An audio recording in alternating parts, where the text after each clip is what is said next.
When it comes to believing in God, I really tried. I really tried. I tried to believe that there is a God who created each of us in his own image and likeness, loves us very much, and keeps a close eye on things. I really tried to believe that, but I gotta tell you, the longer you live, the more you look around, the more you realize something is fucked up. Something is wrong here. War, disease, death, destruction, hunger, filth, poverty, torture, crime, corruption, and the ice-capades.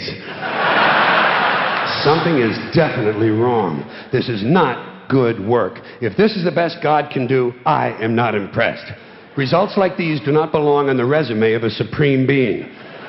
This is the kind of shit you'd expect from an office temp with a bad attitude.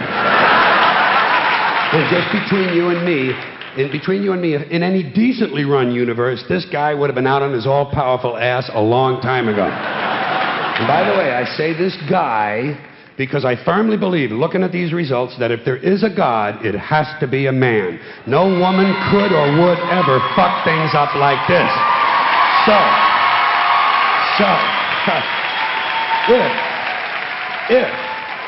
If there is a God, if there is, I think most reasonable people might agree that he's at least incompetent and maybe, just maybe, doesn't give a shit. Doesn't give a shit, which I admire in a person and which would explain a lot of these bad results.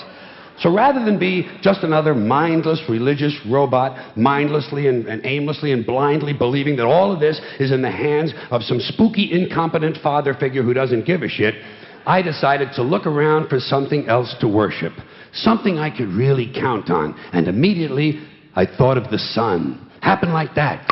Overnight, I became a sun worshiper. Well, not overnight. You can't see the sun at night.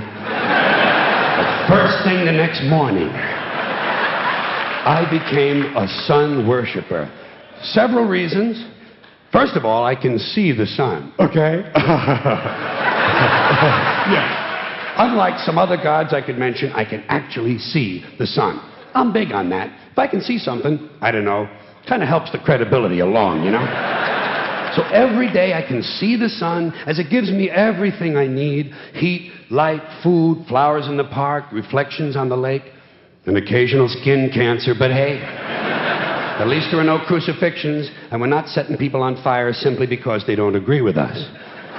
Sun worship is fairly simple. There's no mystery, no miracles, no pageantry, no one asks for money, there are no songs to learn, and we don't have a special building where we all gather once a week to compare clothing. And the best thing about the sun, it never tells me I'm unworthy. Doesn't tell me I'm a bad person who needs to be saved. Hadn't said an unkind word. Treats me fine.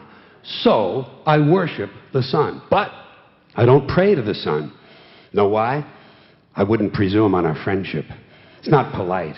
I've often thought people treat God rather rudely, don't you? Asking trillions and trillions of prayers every day, asking and pleading and begging for favors. Do this, give me that, I need a new car, I want a better job. And most of this praying takes place on Sunday, his day off. It's not nice, and it's no way to treat a friend. But people do pray, and they pray for a lot of different things. You know, your sister needs an operation on her crotch. Your brother was arrested for defecating in a mall. But most of all, you'd really like to fuck that hot little redhead down at the convenience store. You know, the one with the eye patch and the club foot, huh? Can you pray for that? I think you'd have to. And I say, fine, pray for anything you want. Pray for anything. But what about the divine plan? Remember that?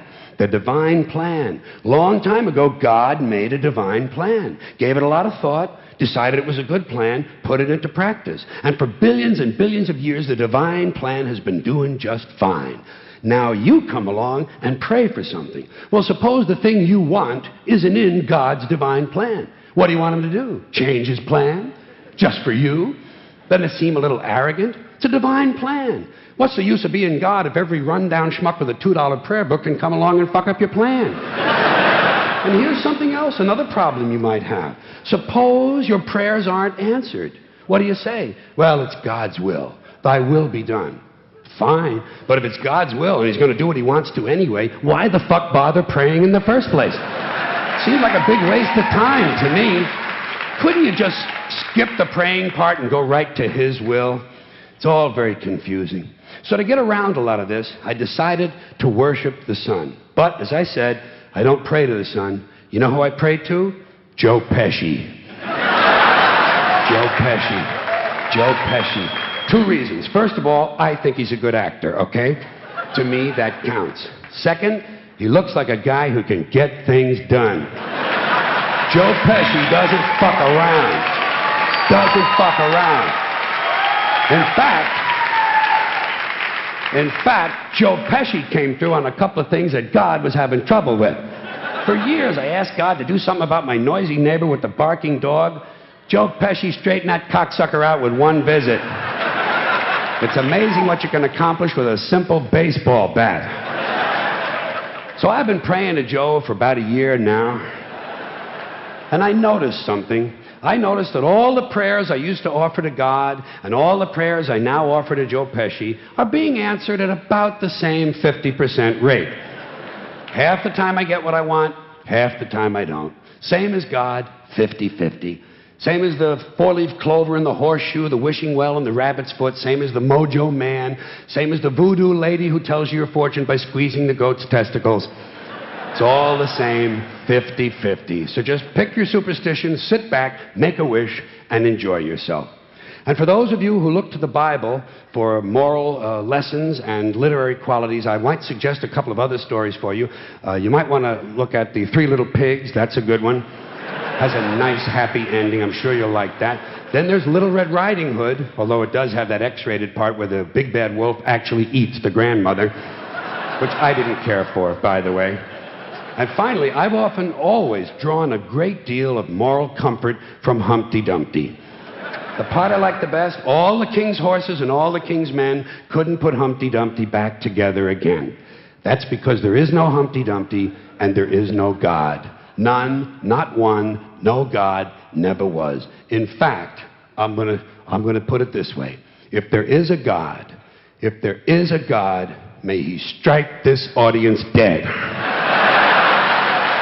See, nothing happened. Nothing happened. Everybody's okay. All right? Tell you what. I'll raise the stakes. I'll raise the stakes a little bit. If there is a God, may he strike me dead. See? Nothing happened. Oh, wait. Got a little cramp in my leg. And my balls hurt. Plus, I'm blind. Oh, now I'm okay again. Must have been Joe Pesci, huh? God bless Joe Pesci. Thank you all very much. Joe bless you. Thank you very much. I appreciate it.